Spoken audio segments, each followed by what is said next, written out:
going on, everybody? You're welcome back for another Fishreel interview. Now, last week we had your boy Fliplo, aka Romaine, here with us. This week we got your boy Hilo with us. If you don't know him, man, his name is Jamar Nichols, young up and coming talent in the acting industry, and he's here with us today. Thank you so much for being here, Jamar. Welcome.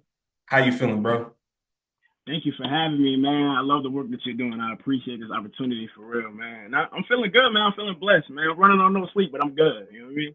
Hey, man, the grind don't ever stop. That's how it be. Steve Harvey said, "Ain't no Yeah. time for no sleep around here."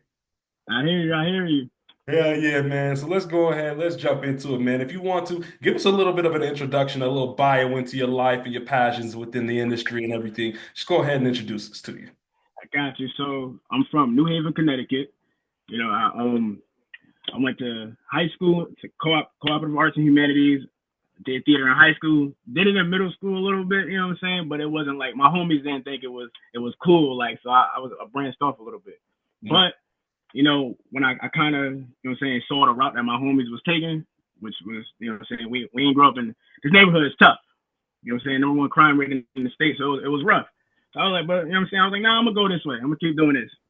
I did it. I kept going in high school. Then I was like, I didn't know college was a thing because that wasn't like in my family. That's unheard of. So I Hmm. never knew what that was until I got to like my senior year of high school, and it was like colleges. You know what I'm saying? I didn't know where to look at for that. So I kind of just looked into like film school and stuff like that. And I ended up going to the number one theater school in Connecticut, which was Western Connecticut State University. From there, I went through, I graduated. I had a lot of knowledge, but I still didn't have any knowledge about the business. Hmm. So, I made a crazy investment. You know what I mean? Literally the day after my graduation, I spent like $1,400 to enter this competition that was in math. And there was no guarantee that I was going to, get anything. It was just to get me exposure. I ended up winning and coming in first place. And then that's where I met my agent. Shout out John Shea, Frontier Booking International out of New York. And then, I had two auditions at first, and it was a little rocky. And then, the writer's strike had happened in 2023. So we Hmm. have nothing at that point. The first one I got back was Power. That was at the end of 2023. You know what I'm saying? Yes, And sir. man, it was a little scary. Like, when you see it pop up in your email, I'm reading it like, I don't know where this goes. So I auditioned for it. This was like the first week of December. And then I had chilled, you know what I'm saying? Usually when you're an actor, you do an audition once. If you don't hear nothing back within like a day or two, that's why they tell you to do stuff and just forget about it. So whenever I do things, I forget about it, move on, trying to figure out what I'm gonna do next. Hmm. I forgot about it. I found out Christmas Eve that I got to part, and then I had to be in New York the next week. Ooh, so God came through and blessed you with a Christmas gift on to be on Power, bro. Is that's what's happening? Absolutely, man. See, he had you. He was looking out for you right as soon as the strikes ended. He was locked in, bro. So you stayed committed and got through to it. Yeah, man. It Yeah. was crazy, man. So what's the name? Were you a fan of Power beforehand, or like so? Was this like a So dream for you or anything? Like what's going on? my dream was always to be on TV. You know what I'm saying? And obviously we all know Power was the number one show on television. It was a dream. That's what it was. I didn't expect because this is my first role, like Hmm. my first role, and I'm a Z. When you're a Z-list actor, I'm expecting to like get little small roles and stuff like here and there, Yeah. just to get my way to something like that. So Hmm. my agent put a lot of trust to send me that audition, like, and I'm like, okay, it's a lot of pressure, and I had watched Ghost. I didn't really know too much about Raising Kanan at the time. And when Hmm. I saw it, I was like, this is still like, this is insane. Like, what I'm saying? This is, and then I looked up, I'm like, I looked up the show for real. And it's the number one show on television right now. And it was out at the time. I Hmm. was like, oh man, like that's a lot of pressure right there. But I had once I got the role, then I started to dive into like watching it and seeing like, the time frame and what it was supposed to look like and how it was supposed to be. Because I'm from Connecticut. I'm from New York. So I had to really do my research a little bit for like that. And I only had a week. I had a week to do my research and really find out what I could find out about that time period and the slang and everything like that, just to make it work. So yeah, so from what I remember, because I keep in tune with all things Power, is that while season three was airing, they announced the renewal for season four right before season one dropped. So y'all were filming season four while season three was airing. So was that helping you out a little bit when gaining that research and more knowledge about the show? So you're filming for a new season while the previous season is airing. So how was that working out for you? I think it was a little difficult because I was watching the show at the time. Hmm. Now I get in the table read, and Joey Badass is in the table read. At the time where we were watching it, he was dead. So Hmm. like it was like I'm in the table read, and I'm like, wait a minute, like hold on. I mean, am I right? Am I watching the right show? Because I could have sworn. I'm like, okay. I'm like, okay, it makes sense. So that's why like NDAs are important. Like when you get a contract, when you get a role, they always send you the NDA first. And you have like really. I mean, I encourage like any upcoming actors out there, read your contracts. Like Hmm. really read them and pay attention to the fine print, everything. You know what I'm saying? The first thing I did when I got my contract, I brought it to my lawyer. Like, Hmm. so like when if you're an upcoming actor, the things that you have is you get a lawyer, get an accountant. Like those are two things that you need to have: a lawyer and an accountant. It's important. I don't care how small. Like you see how small my part is. It doesn't matter. You need if you're gonna be in this business, you need those two things. Absolutely. Also, the third thing, get a good team. Like, you know what I'm saying? I'm blessed to have like my manager, the one that you spoke to, my manager, shout out Reggie, man. Yeah. He takes care of my whole entire schedule. Like, you know, because I couldn't do it all by myself. I got used to doing it by myself, but after I got this role, I'm doing a show on Broadway right now. I'm like, you know what I'm saying? I got these meetings and stuff that I want to be at. I want to make sure that I do everything. So he's really that. I'm like, I don't know if we can do this. He's like, yeah, he's that. Yeah, we can do this. How do we get this done? So Hmm. like, you know what I'm saying? Reggie, shout out my manager. He's my backbone, man. He keeps everything in order for me. So make sure you have a good team too. You're gonna need it. So you cannot do this by yourself. Absolutely, absolutely. You giving the people free game, free gems for this, man. Yeah. Surrounding yourself with a nice team and crew. The people you surround yourself with is very pivotal just in all things in life, period. Like the people you surround yourself with is definitely a reflection of who you are and what you are going to be and what you do want for yourself in your life. So that's awesome and amazing to hear, man.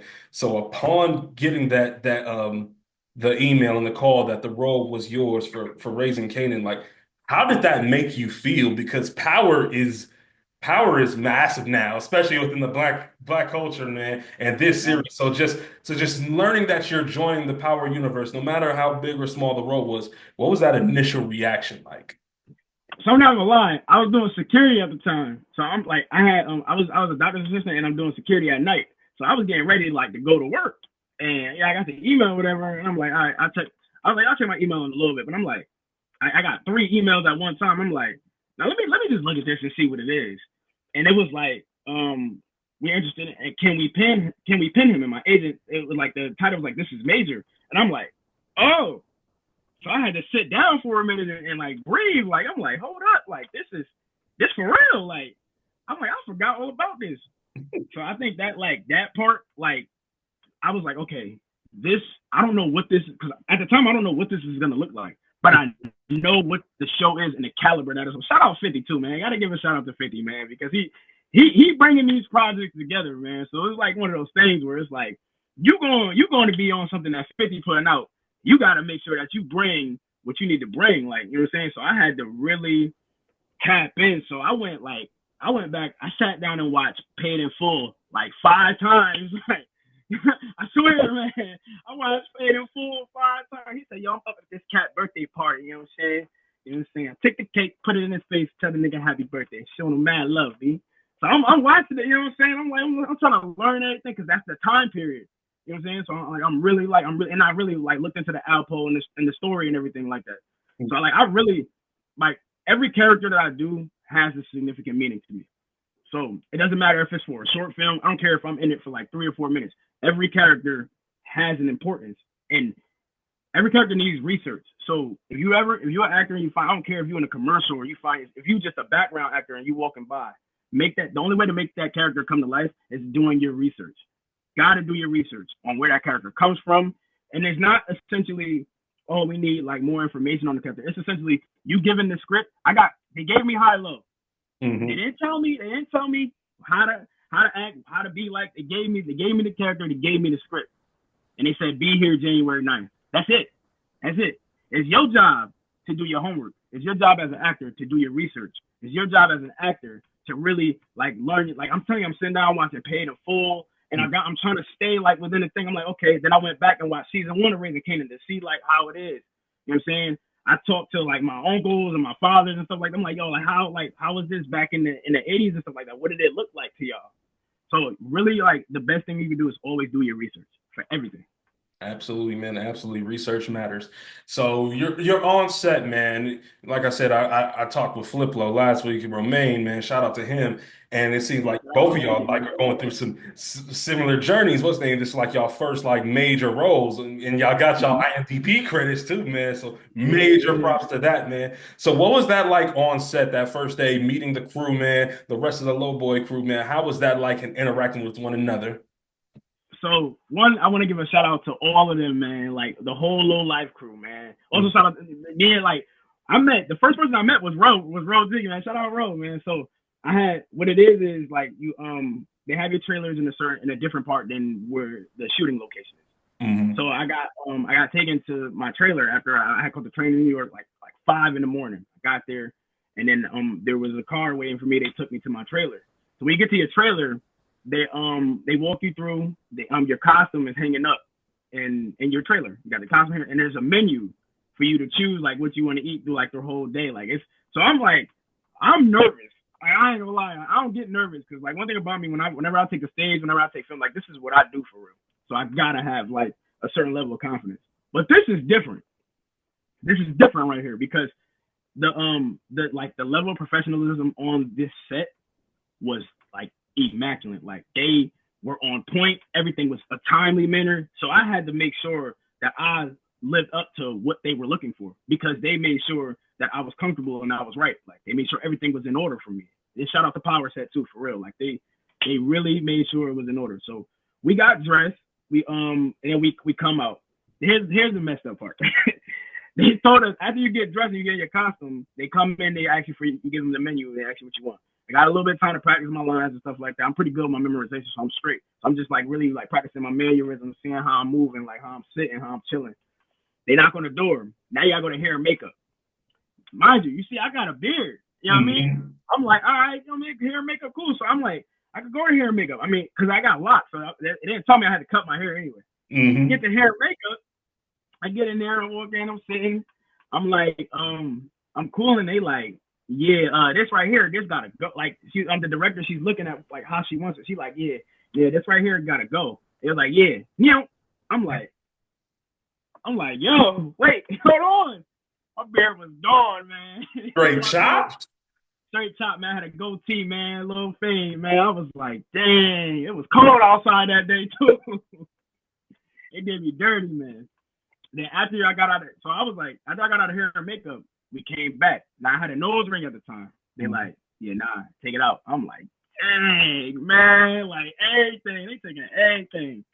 From there, I got to meet like everybody. So like our trailers were all right next to each other. So everybody coming out. So we like one thing about Ro was just like trying to network and meet everybody. So Hmm. we ended up the only reason I ended up knowing who the crew was because of Ro. Like he was like, he's like, yo, who you play? I'm like, yo, I play high low. And then the other one, the other dude, he was like, yo, I play twine low. And he was like, I play flip low. And then they had us all in the car together. So we had time like on our way to Queens to like build build our foundation and figure out what we was gonna do. We still didn't know what the set or nothing looked like. But we just in the car talking, like we talking about our careers and everything like that. So it's the best thing to do when you're going to set and stuff like that, and you got a partner is like a chemistry test, like just talk. You know what I'm saying? Just y'all not necessarily about the scene, but just talk in general. Get that going. Build a relationship with your peers right then and there because you're about to do something special with them. So you want that chemistry to be there for when it's time to be on screen. Absolutely, man. Absolutely. You mentioned that the power set is like a fine tune motion. Like it's really like family oriented. I've heard from various different interviews from various different actors like Michael Rainey and all of them from the different Power Universe shows that they do operate like a fine tune and they are a family. So what's some of your favorite like on set memories and like some of the other talents that you met? Obviously you filmed a scene with Haley Kilgore and I hear nothing but great things about her overall. So just let us know, like, what was that? What was it like being on set and meeting the other actors that's on the series, and how was that like? Man, so one shout out Haley Kilgore, man. Probably the nicest person I have ever met in my life. Like, and I mean that like wholeheartedly. Nothing like that's why her acting ability is like insane because she's nothing like jukebox. she's a sweetheart. She's such a great person, like for Hmm. real, like. And to see her in her mold, like, was like wow, like. So like when I went in, when we got out, like we got out the car and then we walked through the door, I look and I see shout out Patina Miller, she plays rock, and then I see shout out London, he plays Uncle Marvin, Yeah. and you don't really believe it like until you get there. So I Mm. got there and I was like, oh man, like you know what I'm saying. So like I'm chilling and she was getting ready to leave. Like she had just finished on film her scene. She was getting ready to leave, but she was like, "How y'all doing?" Like, cause we was like everybody like I ain't gonna lie, the crew we was a little stuck for a minute. We was a Yeah. little stuck. You know what I'm Starstruck. saying? We was like, hey, how you doing? They were really nice. And then London who played Uncle Marvin, like he told us he's like, who y'all play? Like he was like and we were just talking like they treated us like we was family. Hmm. Like that's what like got me like comfortable because from the whole entire the cast, they didn't treat you like. And I've been on some sets, man, where it's like these people like feel like they're above, but the power set, man, straight family. As soon as we walked in, it treated us so much love, like it was crazy. Man, that's awesome to hear, man. That's amazing to hear, man, that you got this. And so I want to delve a little bit into like your own outside of power. Because when I first reached out to you, you said you was doing something on Broadway that you got going on now, man. Tell us a little bit more about that and a little bit more about your outside projects. Okay, so right now this show that I'm working on is so it's at a Broadway regional theater called the Schubert Theater in New Haven, Connecticut. Hmm. And I did it once in October, and now it's going for that Broadway credit to travel, Hmm. and so that's what this show April 26th is about. So this show is called Called Forth a Woman, and it's about women in the Bible. We always talk about in the Bible we always talk about Moses, we talk about Jeremiah, but we don't talk about the women that went against Pharaoh to carry Moses, which is Shiphrah and Puah. We don't talk about Deborah, how she led the army with Barak, and we don't talk about Ruth and Naomi, how Ruth asked Boaz, which is who I play, a guardian redeemer. You ask someone that's a guardian redeemer to carry you and guard you. And you don't ask a man, to marry you. Like, and think about that time period. That's the first order of marriage. Like, so it really, really dives deep into the women in the Bible. And like, I appreciate it like so much because shout out Trinae McGee, who's the director of the show. She really put so much work into putting this project together. So the fact that it's going up at a Broadway regional theater and it has like this is gonna get that Broadway credit for sure, and it's gonna travel. That sounds amazing, man, because there's a lot of things you mentioned just now that I didn't even fully know about. So that Mm-hmm. genuinely sounds like amazing, man. So let us know, man, before we wrap this up, man. What should we be looking forward to next in your career, and what's some potential dreams that you have for yourself in this industry, and what do you want for yourself overall?